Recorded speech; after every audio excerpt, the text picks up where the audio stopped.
Bien,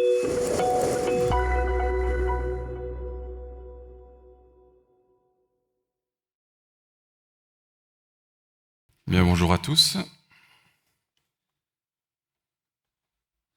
Donc, merci à l'IRBMS, merci à Romain Latarde de m'avoir invité à venir vous parler de cheville. Donc, on m'a imposé le titre, douleur de la cheville post-entorse, comment gérer? Ça fait un peu sujet de philo pour moi, parce que je peux m'étendre beaucoup, donc je vais essayer de ne pas être hors sujet. Je vais essayer de raisonner de manière pratique. Je pense qu'on a tous dans nos consultations quotidiennement des gens qui ont une entorse et qui ne s'en sortent pas, qui restent douloureux. Donc ces patients, il faudra peut-être savoir si finalement le diagnostic initial était le bon, si le traitement initial était adapté, et puis si tout ça a été fait correctement, peut-être rechercher des facteurs qui favorisent la persistance de la douleur et peut-être un syndrome instable associé, ou voir des lésions associées qui n'ont pas été détectées initialement. Alors je vais passer très rapidement. L'entorse, on va bientôt parler d'entorse latérale de la cheville, et donc on sait que c'est très fréquent, ça intéresse le LTFA et plus ou moins associé le LCF. Ça découle d'un traumatisme en varus équin. Ah mince, depuis tout à l'heure je parle dans le vide. Pourtant j'ai fait diaporama. Attendez, parce que là c'est branché. Faut débrancher, rebrancher, non? Ah non, je vous ai préparé plein de belles vidéos, faut que ça passe. Ah bah ça y est. Non, pas là. Ah, super. Donc l'entorse de cheville, tout le monde connaît. Les diagnostics différentiels, donc ça peut être une entorse associée ou non à d'autres ligaments, parce que l'entorse, je le rappelle, ça c'est la définition d'une lésion ligamentaire qui peut être bénigne, de moyenne gravité ou grave, avec rupture ou désinsertion complète du ligament. Donc ça peut s'associer à une lésion du plan médial, de la syndesmose, on l'a déjà vu à l'examen clinique, au niveau du chopard et au niveau du lisfranc. Le traitement était donc-il adapté? Est-ce que l'émulsion a été suffisante? Est-ce que la kiné a été suffisante? Le traitement de l'entorse de la cheville, ça a été longtemps le protocole RICE qui est devenu le protocole POLICE, avec maintenant une mise en charge le plus rapidement possible, mais sous couvert d'une attelle qui doit être, je pense, une attelle qui part sur le médio-pied, sur l'avant du pied, car pour traiter des lésions éventuellement associées du chopard ou du lisfranc, et pour traiter ce fameux LTFA qui peut moins bien cicatriser, je pense qu'il faut empêcher le pied de passer en avant de la jambe, et donc du coup vraiment retenir la translation antérieure du pied. La kiné doit être débutée le plus rapidement possible, initialement à visée antalgique, puis la rééducation. Donc, si le diagnostic a été bon, si le traitement a été bon, le patient reste toujours douloureux à votre consultation. Il y a peut-être des facteurs favorisant cette douleur, cette mauvaise cicatrisation du plan latéral, et peut-être une instabilité. Il y en a deux principalement, c'est le varus de l'arrière-pied, on a déjà vu un petit peu tout à l'heure avec le peekaboo sign, et le déficit de flexion dorsale de la cheville. Pour le varus de l'arrière-pied, ce sera confirmé sur des clichés radiographiques avec un cerclé de Méhari, qui simule l'appui talonnier et qui place du coup le talon sous la jambe. Le traitement il sera initialement évidemment médical, avec essentiellement les orthèses plantaires, avec un coin valgisant postérieur. Si le patient ne s'en sort pas, reste douloureux, reste instable, on pourra proposer un traitement chirurgical. Il faut savoir que l'ostéotomie calcanéenne, c'est rarement proposé isolément, c'est souvent dans le cas d'une prise en charge d'instabilité chronique ou de douleur chronique. Ça va rentrer vraiment dans le traitement avec la ligamentoplastie ou autre. Il y a différentes techniques, soit à ciel ouvert, soit de plus en plus de manière percutanée pour pouvoir multiplier les gestes associés avec des cicatrices qui s'y ajoutent. Le déficit de flexion dorsale de la cheville, il y a plusieurs étiologies possibles, osseuses, on va le voir avec le conflit ensuite. Ça peut être tendineux avec une rétraction complète du complexe suro-achilléo-plantaire. La manœuvre de Sieverskull, dont on l'a vu à l'examen clinique, ça permet de déterminer si c'est lié uniquement ou non au gastrocnémien. Et donc du coup, si jamais la kinésithérapie n'est malheureusement pas suffisante, on pourra associé toujours ici, souvent dans une prise en charge globale chirurgicale avec le traitement de l'instabilité, un allongement de son complexe et qui peut être à différents niveaux, sachant qu'on évitera autant que possible de toucher au tendon d'Achille qui est un tendon susceptible. Donc on recherche des facteurs favorisants et on peut aussi rechercher des lésions associées, car toujours dans un souci de prendre en charge globalement le patient, si on parle de chirurgie, on va traiter l'instabilité, mais dans le même temps, on fera le facteur favorisant et l'éventuelle lésion associée. C'est tout l'intérêt de travailler également sous arthroscopie. Donc Pour les tendons fibulaires, je vais passer très rapidement, il y a eu un topo ce matin. Tendinopathie des fibulaires, c'est des douleurs rétromélaires latérales. On a vu tout ça à l'examen clinique. Ce sera confirmé par une IRM ou une échographie. Il faudra toujours dépister un éventuel varus de l'arrière-pied associé à éventuellement traiter. Ça se traite d'abord médicalement, de la kinésithérapie avec des étirements excentriques, un bilan podologique pour mettre en place des semelles si troubles de l'arrière-pied. On pourrait proposer des infiltrations de PRP. Et si on ne s'en sort pas médicalement, ce sera la chirurgie, que ce soit à ciel ouvert ou sous endoscopie.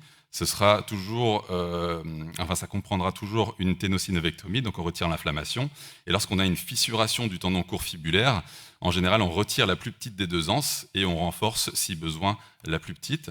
Donc je vous ai préparé une image de tendinoscopie. Ici, on retire donc l'inflammation, ce qui laisse apparaître le tendon court fibulaire. On retire un petit peu de muscle pour dégager la gouttière. Ici, on écarte à l'aiguille le long fibulaire et on voit bien la fissuration du court fibulaire. Voilà, je passe au milieu avec une petite pince. Et donc ensuite, on peut réséquer l'anse la plus frêle et laisser l'autre partie de l'anse. Ça évite le conflit entre ces deux tendons et ça évite au long fibulaire de s'incarcérer au milieu. L'instabilité chronique des fibulaires, c'est plutôt rare. L'image amusante que j'ai vue il y a quelques jours en consultation, je ne sais pas si elle se lance, ou parfois... Ah non, ça ne s'est pas lancé. Les patients arrivent à se luxer à répétition sans forcément des douleurs. Le traitement médical aura peu de place, je pense, ici. Il faudra discuter d'une réparation complète du rétinaculum, donc soit, si c'est possible, une retente transosseuse, soit une plastie. Creuser la gouttière si c'est nécessaire, et le tout peut être également réalisé à ciel ouvert ou sous endoscopie. En lésion associée à l'entorse de cheville, on peut avoir les fameuses LODA. Donc maintenant, on dit lésion osteochondrale du dôme thalien. C'est moins facile à dire, moins joli, mais c'est le nouveau terme. Donc la particularité, c'est que ça va donner des douleurs intra-articulaires latérales ou médiales en fonction de la localisation. Et si la lésion est instable, ça peut donner des pseudo-blocages. Il y a le symposium, qui est une multicentrique nationale de la SFA, qui a été présenté l'année dernière, qui a montré qu'il y avait finalement deux entités nosologiques, avec la LODA antérolatérale, qui est post-traumatique, souvent superficielle et peu étendue, et la LODA médiale, idiopathique, profonde et étendue cette fois-ci. On passera toujours par le traitement médical avant, sachant que on a maintenant de bons résultats avec l'infiltration au PRP plus acide hyaluronique. Il est déconseillé d'infiltrer au corticoïde, car l'idée c'est de faire cicatriser cette lésion, donc du coup plutôt mettre quelque chose qui a vocation à faire cicatriser. Si le traitement chirurgical s'impose, il y aura pour les LODA latérales plus souvent une ostéosynthèse si le fragment est de taille importante, voire sinon un avivement plus des perforations de Pradis. Ça a pour but de faire saigner l'os sous-chondral et faire cicatriser en néocartilage de la surface. Par contre, en médial, en général, elles sont profondes, étendues. On ira plutôt sur la greffe osteochondrale par mosaïque plastique. On prend des carottes ostéocartilagineuses dans une zone non portante du genou et qu'on intègre à la partie du talus qui en a besoin, sachant que c'est souvent en médial, donc du coup, on a besoin de faire une ostéotomie de la malléole médiale pour pouvoir y accéder. Le symposium de l'année dernière nous a aussi montré ici qu'il fallait finalement pas avoir trop peur de passer directement à ce type de traitement invasif et que finalement l'ostéotomie de la malléole médiale consolidait en général correctement. Donc ça peut être fait dans quelques cas sous arthroscopie. Ici je vous ai mis une image d'ossosynthèse. Je ne sais pas si j'ai le temps, si je vous l'accélère, où en gros on a ce gros fragment médial qu'on arrive à décoller du coup pour préparer l'os sous-chondral en dessous. Donc on le prépare parce que comme c'est quelque chose qui date un peu, c'est scléreux, hein, c'est pas une fracture fraîche. Donc on le prépare, on prépare l'os pour avoir vraiment un os saignant en dessous. On peut même y ajouter un petit peu de greffe osseuse, de la greffe osseuse qu'on prélève dans le calcanéum, c'est à proximité, il y en a, et puis comme il y aura une période de décharge ensuite, le calcanéum va se régénérer de lui-même. Donc ça c'est la petite greffe osseuse qu'on apporte juste en dessous du fragment. Et puis ensuite, on n'a plus qu'à visser, ça je peux l'accélérer, visser le fragment pour fixer la lésion. Ça, c'était une vidéo d'un système Ça s'appelle AutoCart. C'est répandu pour le genou actuellement, je crois, pour les lésions osteochondrales. En gros, l'idée, c'est de prélever le cartilage au niveau de la lésion, de la mélanger dans un mélange, ça je retiens jamais, c'est du collagène, c'est du PRP, et on injecte le tout avec de la colle biologique pour combler la lésion. Donc il n'y a pas encore de recul sur ces techniques, en tout cas ça se diffuse pas mal sur le genou, sur la cheville c'est en train d'arriver. Pour les conflits, donc il y en a plusieurs types, les conflits antérieurs, donc le tissulaire que Stéphane nous a déjà un petit peu exposé, et le conflit osseux. Le conflit osseux sera plutôt antéromédial et impliquera forcément du fait de la tenaille un déficit de flexion dorsale de la cheville. On tentera dans un premier temps un traitement infiltratif, mais ça ne redonnera pas la flexion dorsale de la cheville. On pourra donc rapidement arriver à une résection arthroscopique de ces ostéophytes. Et évidemment, sera exploré en même temps les ligaments pour voir si une réparation ligamentaire est à y associer. Pour le conflit antérolatéral, donc je suis parfaitement d'accord avec tout ce que tu as dit, hein, Stéphane. Donc cliniquement, ça se présente par une douleur antérolatérale, on l'a vu. On va le traiter médicalement. Souvent, les corticoïdes sont indiqués ici, ainsi que la kiné et éventuellement un bilan podologique. Donc quand on y arrive chirurgicalement, on fait une arthrolyse arthroscopique. On retire toute l'inflammation antérolatérale qu'il y a, on retire les fibres les plus distales du ligament tibiofibulaire antéro-inférieur. Et là, j'espère que je vois le bon ligament, hein, Stéphane, tu confirmes? C'est le LTFA, donc la partie supérieure qui pendouille. Et selon moi, ce type de patient, donc les patients qui ont juste les antécédents des entorses, qui se sentent micro-instables, mais quand on fait les clichés en stress, en charge ou quand on examine, on ne retrouve pas forcément de franche laxité, ils ont les douleurs. Et donc du coup, le fait de retirer toute l'inflammation et de refermer entre guillemets l'articulation en refixant, en retendant le LTFA, bah, finalement, quand vous voyez ces images-là, quand on est chirurgien, moi les premières, j'y croyais pas trop. Hein. Je me suis dit, ça va jamais tenir ce truc, c'est pas solide. J'en fais et j'en fais énormément au final. Et ça marche parce que j'ai pas beaucoup de retours. Et donc du coup, il n'y a pas beaucoup d'études, tu disais. Là, je suis en train de revoir une centaine de dossiers. Pour la journée d'aujourd'hui, j'ai demandé à l'ARC avec qui je travaille de me faire une pré-analyse. Elle a déjà contacté 59 malades. Et on voit que le score EFAS, donc pas l'AOFAS, passe de 15 à 30 sur 40, donc on semble les améliorer. Et surtout, il n'y a que 6% de récidive, donc sur 59, ça fait que 2-3 malades.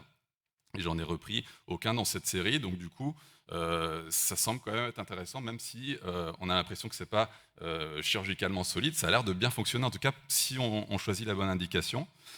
Complication classique par contre qu'on pourra décrier pour l'arthroscopie, c'est que ça donne des paresthésies dans le territoire du nerf fibulaire superficiel, dans 23% des cas quand même, donc des petits fourmillements, mais c'est à chaque fois régressif en quelques mois.